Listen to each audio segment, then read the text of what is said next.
from like 1979 to say 81, I saw a dramatic change in culture, being that disco was around and it was popular, and rock, being the Zeppelin type rocks, was too. New wave came out of punk rock and sort of an artsy, danceable, fashion kind of trip going on.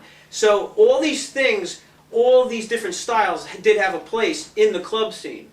So it was a real big score for everyone involved, because the club owners, the clubs, would have nights like Monday is metal night, Tuesday and Wednesday are disco night, Thursday is new wave night, and then they might swap it up on the weekend. So that was actually very cool. They weren't limited to one thing. There were some clubs that did do that, but a lot of them, hey, it's all about the bottom line, getting people to fill those clubs, right? And that's it.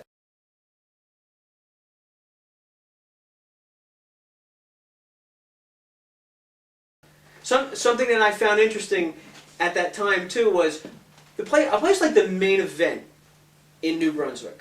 I think there were 5 different rooms, and I don't remember any other clubs like that, because they had one night, or in one room I should say, they had a disco thing going on and a new wave thing. And so when you got to like the restroom area and you're seeing like these people dressed entirely different, there weren't a real lot of fights. There may have been some friction, but it was still, if there's a hot chick, whether she's a disco chick, right, or a new wave chick or a metal chick, everyone's looking, and so it was good for everyone. But it was really cool because everyone kind of coexisted in that environment at that time, because it was all about the party. Yeah. And so that was very interesting. That could never happen again, as far as I can tell.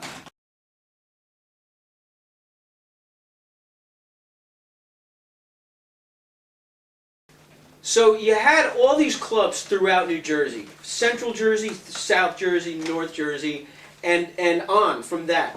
And at that time, I remember myself, it was no big deal to drive very far, especially to go see Twisted Sister. That was a big thing. In my mind, for the guys, the metal guys, the heavy rock people, when you went to a club to see a band, you went wherever you couldn't get to see Twisted Sister. In other words, if you went somewhere else, it's because you couldn't get to the Twisted Sister show. But that's what you tried to do first, because it was like, after Twisted Sister, you really don't want to see anyone else. That's how good they were.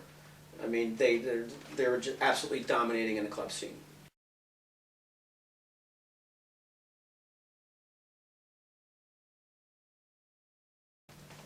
In the mid-70s, when the club scene really got a footing and it was really established, Twisted Sister, playing at the clubs at that time, they were the one band too that very distinctly had the stronghold on the entire scene. They were the dominating kings of everything. There were some very popular bands like Crystal Ship used to do the Doors covers, and a lot of kind of tribute bands at that time. But Twisted Sister stood so far above everyone, and they let people know it, because they quite honestly, they're just a bunch of snotty punk metal guys who loved what they were doing. They were an arena act who were stuck in the clubs, but they treated those clubs like it was an arena, and the crowd would react that way to the band too. It was something that you really had to experience to understand. It was absolutely indescribable being there.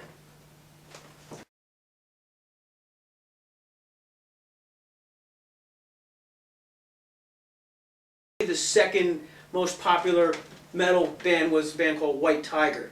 And too, they used to pack every place they played. They had a great booking agency, I think it was Bill Ludicky who booked them. And it was 90% covers. A lot of these bands couldn't work in any original material at all until they got established, and the only way you could do that was to play covers at the time, because that's all the club owners cared about is, look, are you going to bring people into this club? We're going to sell drinks, we're going to make some money here.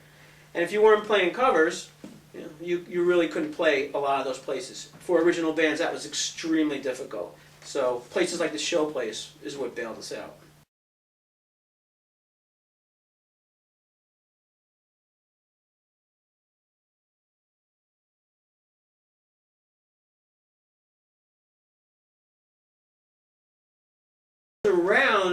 around 1980 when MTV was broadcast, and was something now that changed everything, because people never got to see music videos that were made for an actual scripted, acted music video. We used to watch Don Kirshner's rock concert and the Midnight Special, and those were live performances, and those were phenomenal. But now you have bands doing videos specifically for MTV that are lip synced and acted, or motion graphics, whatever. And so that changed everything. Even a show called Night Flight that used to be on was it didn't fill the shoes of MTV at that time. And when you saw, like when Iron Maiden premiered on MTV, that just changed everything, because we're seeing Run to the Hills, and it was just for the metal guys, that was it. And you'd basically have MTV on all the time, just so you're hoping that they would slip that in somewhere. This is before the Headbangers Ball and all that stuff.